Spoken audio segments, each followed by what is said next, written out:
My name is Grayson Miller. I'm 42 years old and I live just outside Boston in a quiet, tree-lined suburb that's the kind of place where the neighbors wave out of habit and the sidewalks are mostly for joggers and kids on scooters.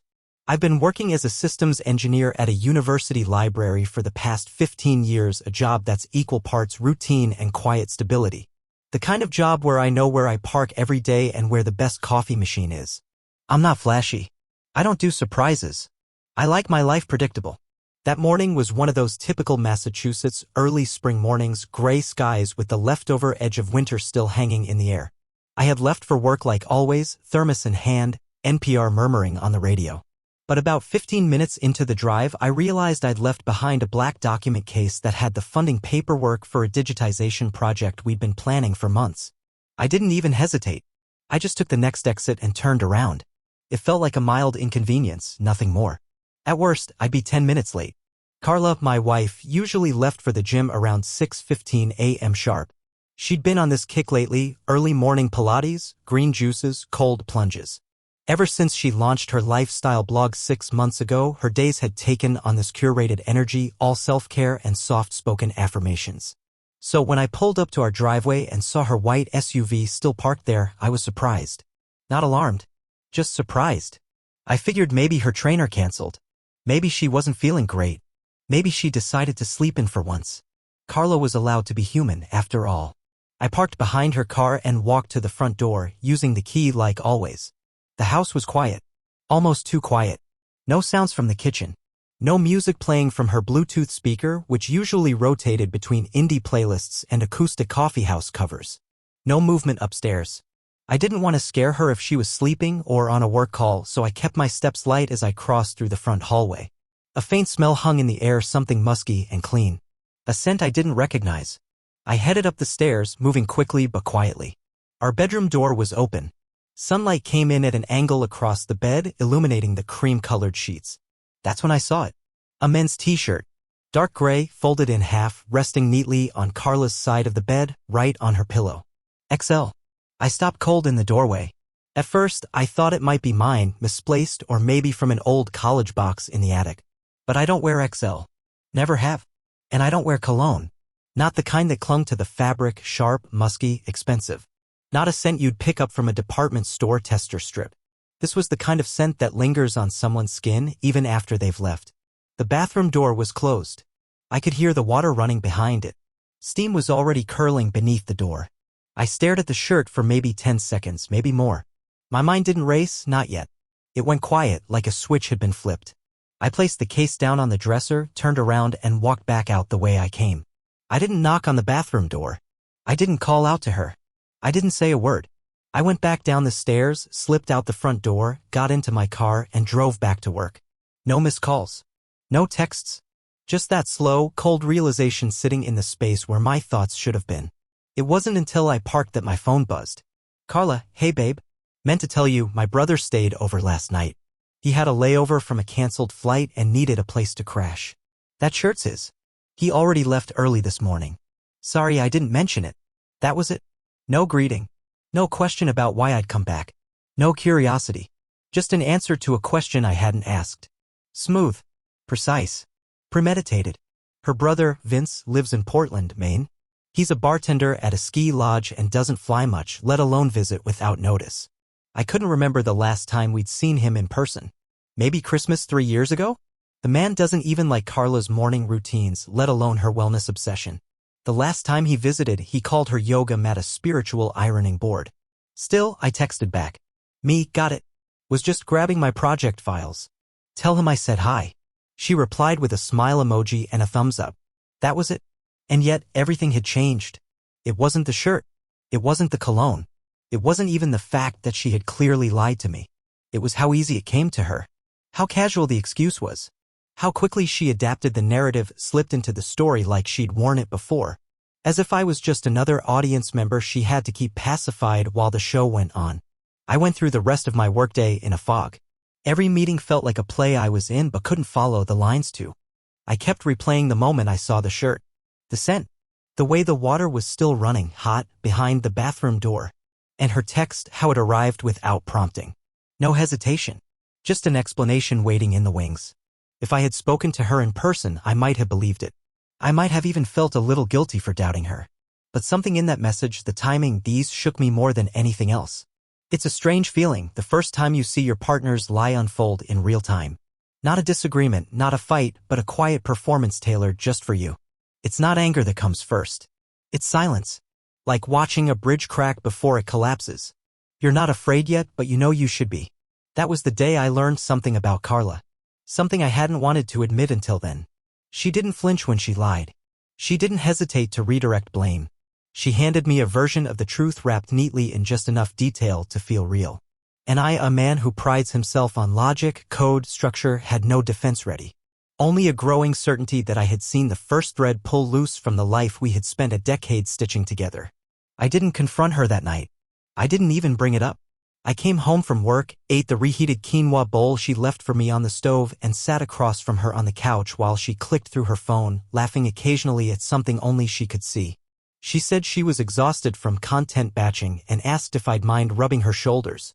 I said sure, and as I pressed my fingers into her neck, I kept thinking about the t-shirt folded on the pillow, the weight of it in my hand, the scent, the way she'd wiped it from our lives with a single text. Like she was clearing her browser history. And I let her. That's the part that stuck with me, how easily I slipped back into the role she wrote for me. The husband who trusts. The background figure in her spotlight. The thing is, Carla hadn't always been this person. When we met, she worked part-time at a library across town, helping coordinate literacy programs for kids. She used to carry tote bags with slogans like, "Talk Dewey to me," and wore oversized glasses that slid down her nose when she laughed. She loved old notebooks, dog-eared novels, and diners with laminated menus. We'd stay up late talking about the lives we hadn't lived yet. Back then, everything about her felt spontaneous and real. But that version of Carla had been disappearing for a while now. Gradually, and at first so subtly that I mistook it for growth. It started when she enrolled in a 6-week online course called The Alchemy of Becoming. It was marketed as a wellness plus branding seminar, but in reality, it was a crash course in becoming someone else entirely. She began journaling affirmations at sunrise, taking selfies with her smoothie bowls, and saying things like abundance mindset and intuitive living in a voice that didn't sound like hers. At first, I supported it. Everyone deserves to evolve. God knows I wasn't the same guy she married. But somewhere along the line, it went from transformation to performance. She started a blog, Carla Unfiltered, which ironically was the most filtered thing I'd ever seen. She wrote about self-ownership, reclaiming narrative, and shedding external identities, which apparently included me. She said being a wife was a beautiful thing, but not always aligned with her energetic truth. I didn't know what that meant, and when I asked, she smiled and said, "It's not meant to be understood. It's meant to be felt." I tried. I really did. She said she needed more space for solo experiences. So she booked retreats, all-women sound healing sessions in Vermont, vision boarding in Santa Fe, digital detoxes at cabins with no reception. The invitations stopped including me. She said she removed her wedding ring for brand neutrality. I asked why that mattered, and she shrugged. Some people follow me for relationship content. Others don't. I don't want to alienate either demographic. One evening, I noticed she'd changed my name in her phone to just G. Shorter, she said. Sleeker. Easier to say in a vlog without being, specific. She laughed when I pointed it out, like it was silly of me to care. Like I should have been flattered to be a letter instead of a name. I started keeping a list in my head, not of lies, not exactly. Just moments. Things that didn't sit right but didn't feel worth fighting over. That's how it happens. Not all at once, but slowly. One harmless edit at a time. Until you don't recognize your own reflection in someone else's eyes. There was the time she went to a collab dinner downtown and came back with glitter on her collarbone. The time she said she was staying with a friend in Brooklyn but posted a sunrise story tagged from the Catsk *LLS. The time I saw a DM pop up on her laptop from someone saved as Muse Studio that started with "Last night was unreal." She brushed them off with ease. Always a reason. Always a name I didn't recognize or a camera angle that made it all look innocent. And me? I nodded. Accepted. Let it pass. Because if I didn't, what was the alternative? The truth? That she had outgrown the life we built? That I had become inconvenient? I told myself not to be paranoid. That she was building something important to her. That I shouldn't take it personally. But that day with the shirt shifted something in me. I started noticing the gaps. The silence between her sentences. The curated captions that never mentioned me. The fact that our fridge had more pressed juices than actual food and that our guest room closet, the one I never opened, had been locked for months because of storage overflow. I noticed how often she was filming. How often she asked me to leave the room. It just LLS the vibe when I'm trying to channel something, she'd say. Sometimes I'd catch a glimpse of her talking to the camera like she was in a confessional. She always looked so sincere. So raw. And I'd wonder if the people watching knew she rewrote those monologues 5 times before hitting record. One night, I walked into the kitchen and heard her on a Zoom call. She didn't know I was there. Her voice was softer, higher. I do have a partner, technically, she was saying. But we're in really different phases. I've kind of outpaced him energetically. It's no one's fault. It's just part of the shedding process. I backed out quietly. She never mentioned the call. The next day, she posted a story with a quote that read, "Don't feel guilty for becoming someone your past can't recognize." The caption said, "Unapologetic evolution." It got over 3,000 likes. That's when I stopped making excuses for her. It wasn't just that she changed. It was that she no longer wanted me to keep up. I had become a placeholder, someone to film breakfast with when it fit the narrative. Someone to call supportive in captions even as she scrubbed me from the storyline. And still, I stayed. Because it's hard to accept that the person you love is turning into someone who doesn't see you anymore. Harder still when they smile at you like everything's fine. Like the cracks in the foundation are part of the aesthetic. After the shirt, I started looking back, really looking. The gym obsession. The retreats. The sudden secrecy. The overly perfect explanations. The way she looked at me, not like a partner, but like someone she was gently preparing to phase out. It wasn't strangeness. It was signs. And the cruelest part? She wasn't even trying to hide it. Because in her mind, she didn't have to. 3 days after the shirt, I got an email that would gut whatever denial I had left. It was a Tuesday afternoon. I was at work, trying to focus on a software migration plan while ignoring a flickering fluorescent light above my desk that had been buzzing for weeks. I remember thinking I should finally submit a maintenance request. Funny how the mind clings to normal things while everything else is unraveling. The message came from a blank sender, just a lowercase name, no subject line. I almost deleted it, assuming it was spam. But I opened it. Call it instinct. Or maybe part of me already knew. Inside was a single link to a video. No text. No context. Just that. I hesitated for a long moment, then clicked. The page it led to was private, some obscure platform I'd never heard of. The video had no title, no hashtags, no watermark. Just a thumbnail, a blurred sunset over mountains. And then it started playing. The footage was shaky, taken from behind a planter box on what looked like a hotel balcony. But the faces were clear enough. Carla. And Jason. Her gym trainer. The one with the jawline, the tattoos, and the motivational mantras she used to quote at breakfast. They were laughing, barefoot, wine glasses in hand. She leaned into him like they'd been doing this for years. He kissed her slow and sure, not like someone sneaking around, but like someone who'd been given permission. Then I heard it, her voice, unmistakable. New chapter. New me. New life. She was smiling at him when she said it. Not at the camera. Not at whoever was filming. At him. And nowhere, not in the tone, not in the touch, not in the look on her face, was there a trace of me. No ring on her finger. No mention of a husband. No memory of a man named Grayson who still paid the mortgage on the home she came back to. The caption beneath the video read, "Rebirth in Santa Fe. A sacred weekend. A step into alignment." There were no tags. No geolocation. Just that. I closed the video and stared at the screen for a long time. My reflection hovered in the dark monitor, pale, stunned, small. Like a man watching himself die in slow motion. I didn't cry. I didn't scream. I didn't even breathe for a moment. I just sat there, cold and still. It wasn't the cheating that shattered me. Not entirely. It was the way she smiled in that video. Like she'd already moved on. Like I was just a plot device she'd written out of the script. That night, I went home like usual. Ate leftovers in silence. Watched her sit across from me with her knees tucked under her, scrolling through comments from her followers. She didn't know I'd seen the video. She didn't know someone had handed me the truth like a bomb wrapped in a hyperlink. And she definitely didn't know I'd made my decision. I was done. Not in the dramatic, walk-out mid-argument kind of way. But in the quiet, absolute sense, the kind that creeps in like frost, steady and irreversible. I waited until she fell asleep, still wearing her silk eye mask and a face mask she swore by for rejuvenation. I got out of bed, walked into the guest room and sat on the floor with a legal pad. I started making lists. Logins to change. Services to cancel. What was in her name, what was in mine. Joint accounts. Mortgage documents. Our Wi-Fi plan. The security cameras. I wrote down everything I needed to do to disappear from her world, or rather, to remove her from mine. The next morning, I pretended everything was fine. Kissed her cheek, said, "Have a good session," when she headed to the gym. I smiled as she backed out of the driveway, sunglasses on, blasting some playlist called Main Character Vibes. Then I got to work. I called the bank. Updated my passwords. Booked appointments with 2 attorneys. 1 virtual, 1 local. I didn't want to take chances. I needed to understand every angle. The day passed in a blur of logistics. All while she posted story after story from the gym, sweating under a ring light, captioning things like, "Own your glow." I started packing that night.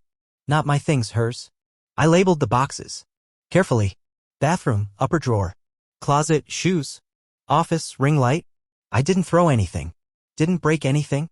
Just removed it one curated object at a time until the house started to breathe again. I worked for hours. And the whole time I kept replaying her voice on that balcony. New chapter. New me. New life. Like it was some kind of branding slogan. Like it wasn't real. But it was. I knew it was. I had seen it. The woman in that video wasn't an actress. She was exactly who she'd become.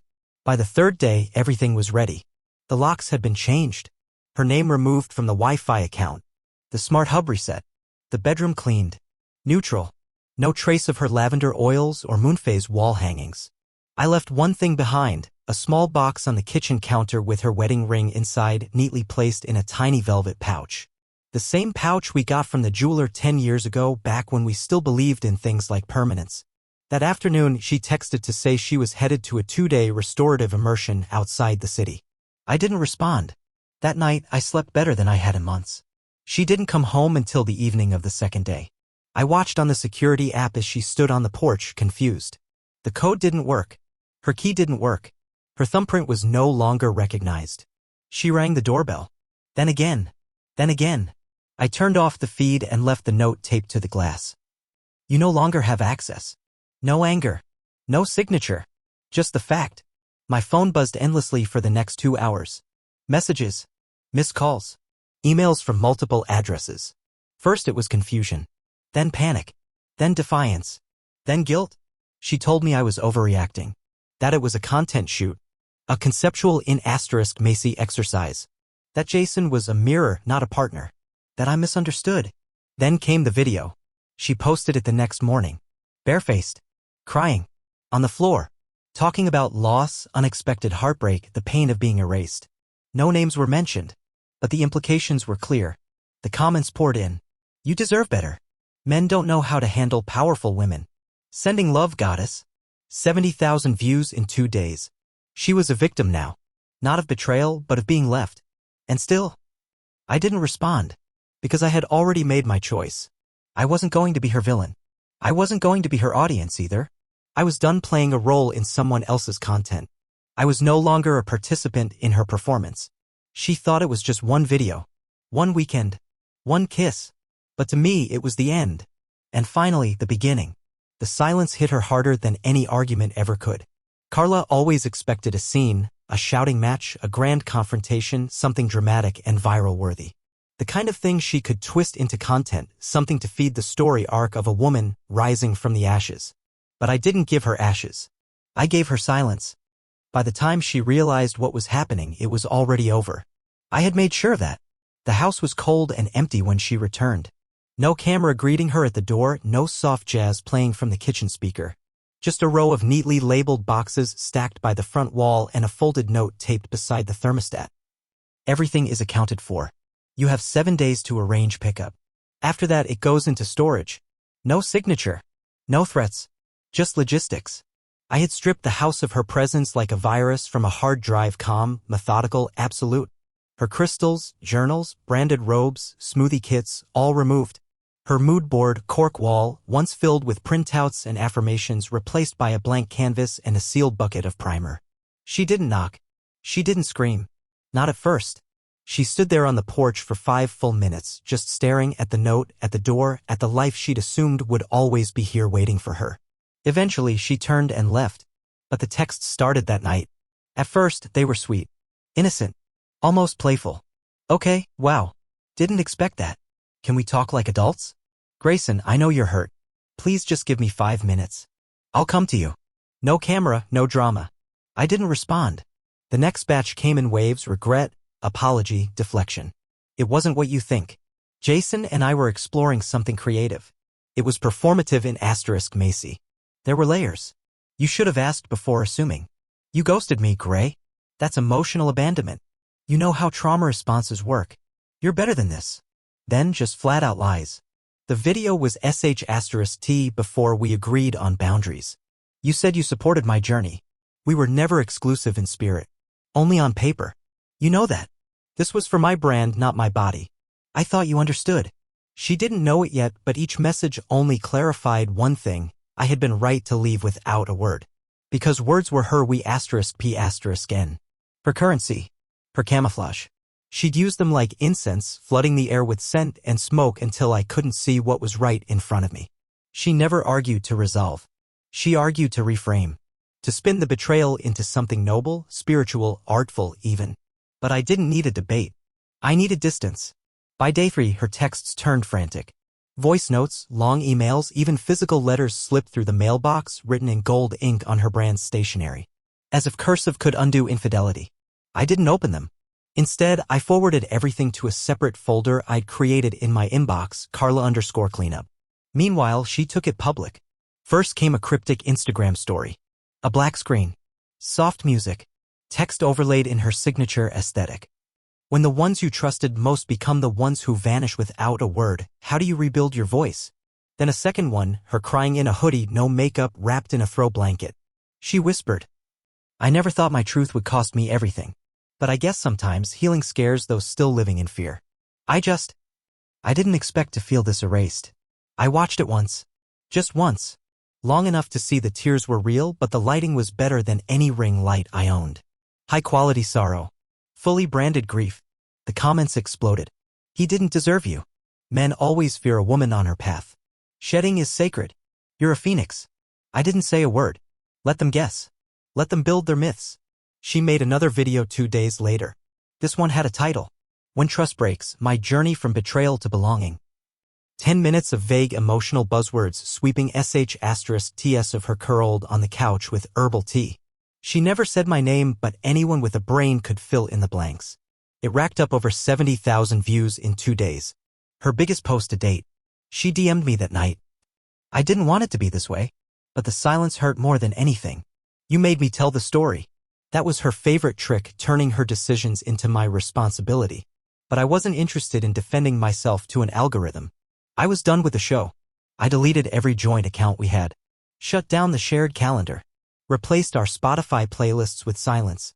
Even our smart fridge, which she once used to schedule energy reset meals, had been reset to factory settings. No more auto reminders for her probiotic deliveries. Just an empty list and the soft hum of a machine that no longer remembered us. That week, I moved through the house like a ghost. Not grieving. Just clearing. I vacuumed the hallway rug where she used to film her morning yoga sequences. I took down the manifestation corner shelving and patched the drywall underneath. I ordered a new set of dishes, plain, white, unbranded. For the first time in years, nothing had a logo or a hashtag. Even the scent was different. She used to burn eucalyptus and Palo Santo, claiming it helped her align. Now the air just smelled like lemon cleaner and dust. Some part of me had expected her to come back in person.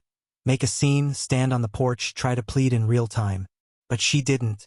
Maybe she knew the camera would miss it. Maybe she sensed the finality. Maybe she just didn't want to be seen losing. So instead, she created her own version. A public monologue with curated sadness and mood lighting. Her grief was aesthetic. Mine was real. The difference is, I didn't need applause to feel it. It was in the silence of brushing my teeth without her playlist in the background. In eating breakfast alone. In noticing how the house echoed now when I walked through the hall. Not lonely, just quiet. And still she kept reaching out. But not to me, to my friends, my coworkers, even my sister. He won't answer me. He just shut down. I think he's going through something dark. He was never this cold before. Framing it again. Not as consequence, but as mystery. Her pain wasn't about the betrayal. It was about the narrative she lost control of. And that's when I realized something.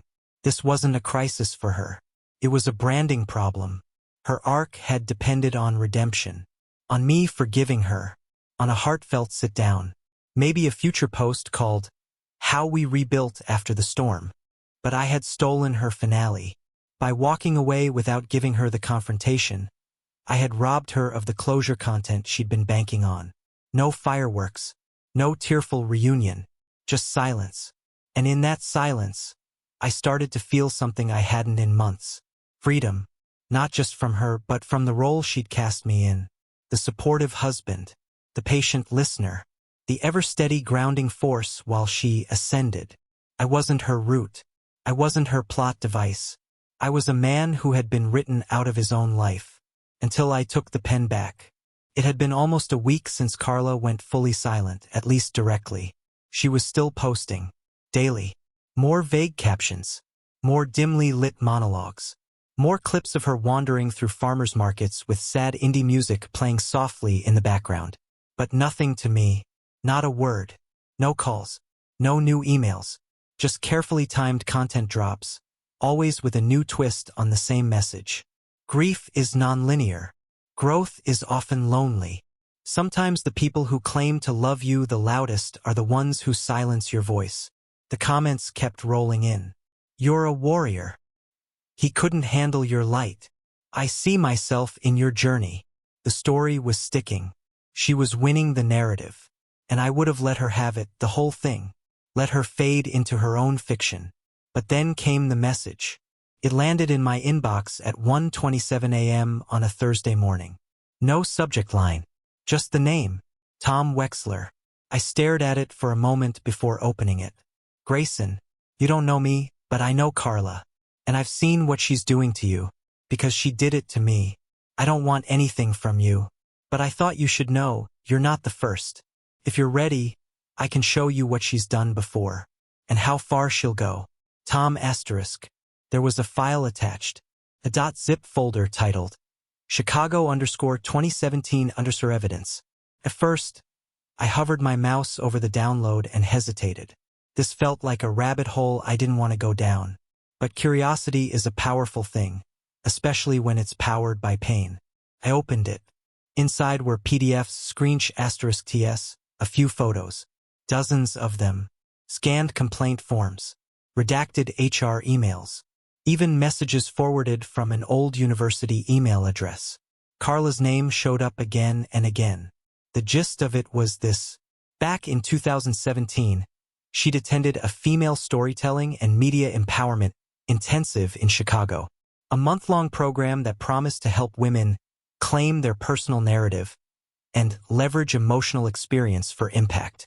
She had arrived early, stayed late, and, according to internal reports, quickly became the star pupil. Everyone remembered her. Bright, charismatic, vision-driven. But things shifted when a short film contest was announced during the final week. Prize.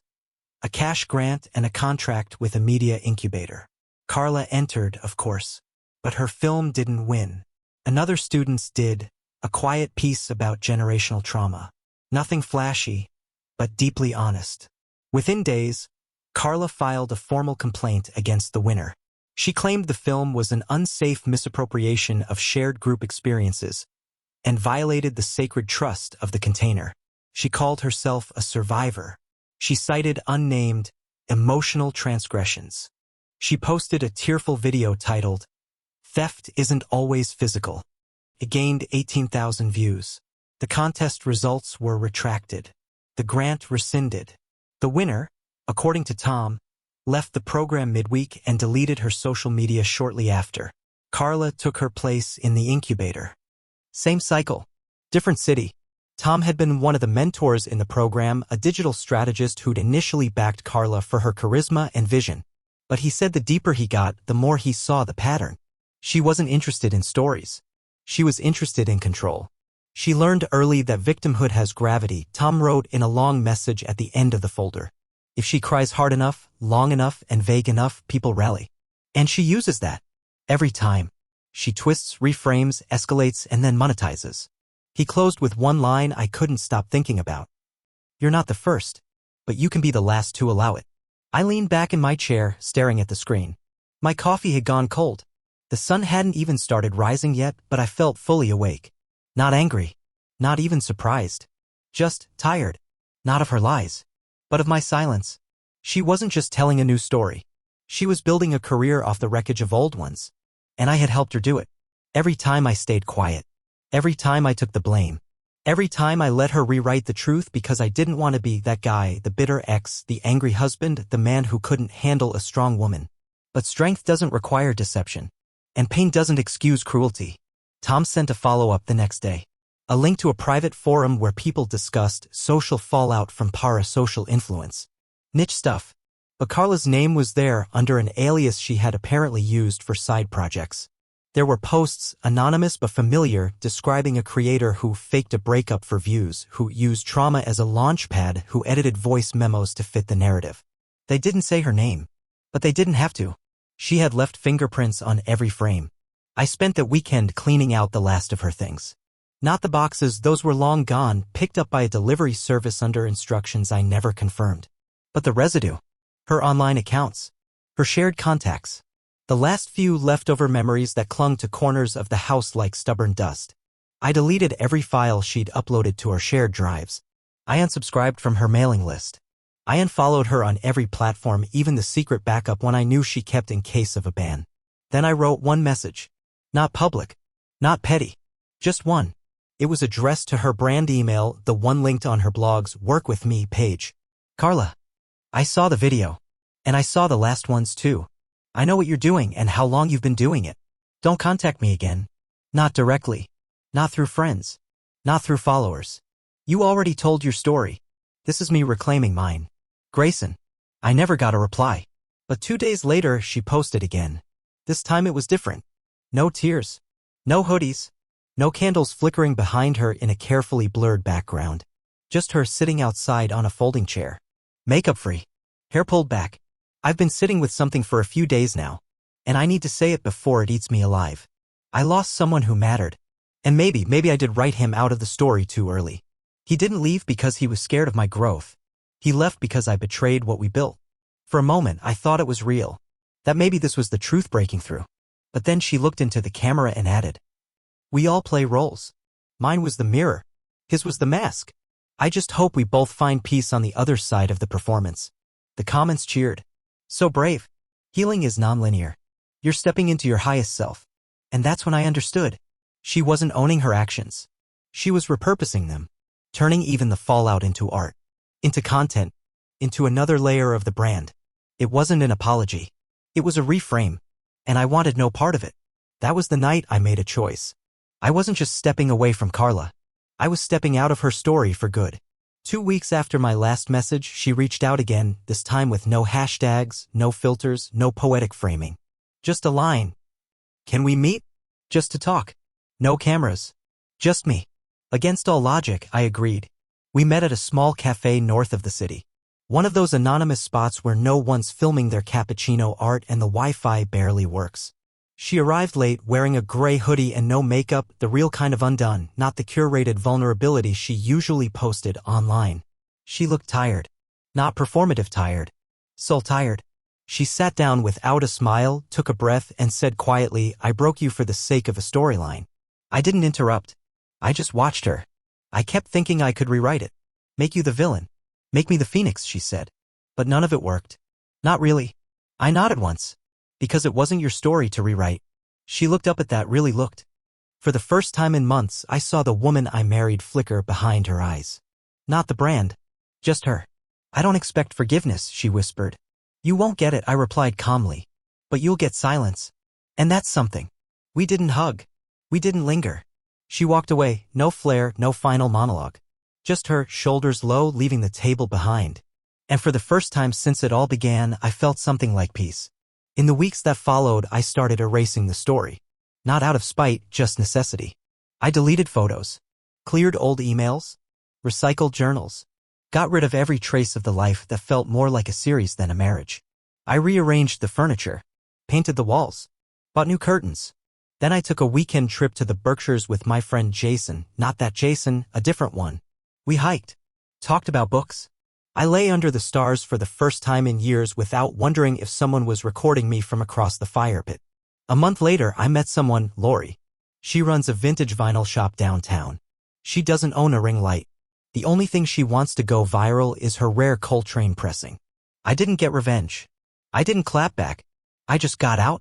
And somewhere along the way, I started to feel something I thought I'd lost. Freedom. Real. Quiet. Mine.